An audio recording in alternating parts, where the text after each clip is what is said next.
But of course, it's not always the case that interpreting P implies Q as not P or Q is going to clarify the situation. So we've already established that P implies Q is logically equivalent to not P or Q. And in this particular circumstance, it made it a lot easier to understand the truth value of this particular statement. That's not always going to be the case. So if we look at yet another example, so here's another one. Let's go ahead and let P be the statement.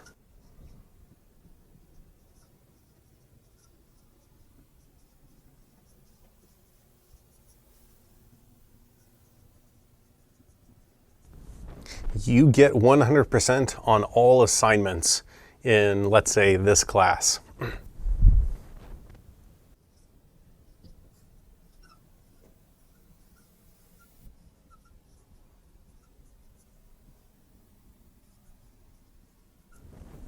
Let's let Q be the proposition you get an A in this class.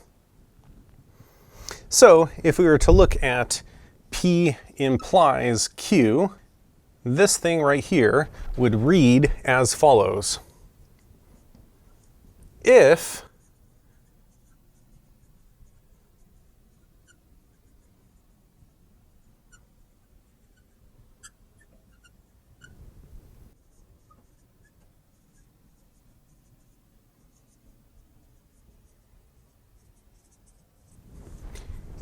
you get 100% on all assignments, then you get an A in this class.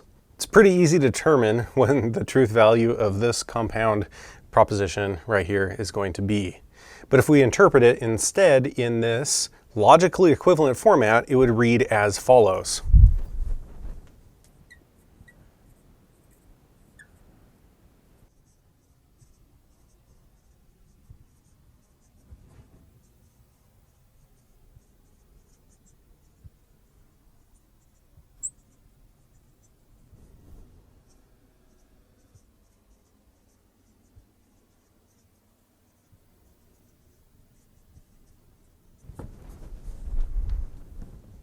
You don't get 100% on all assignments, or you get an A in the class.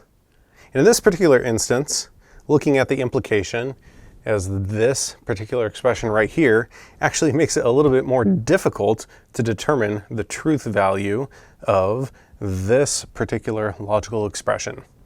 So in general, what I want you to take away from this is that these two are logically equivalent.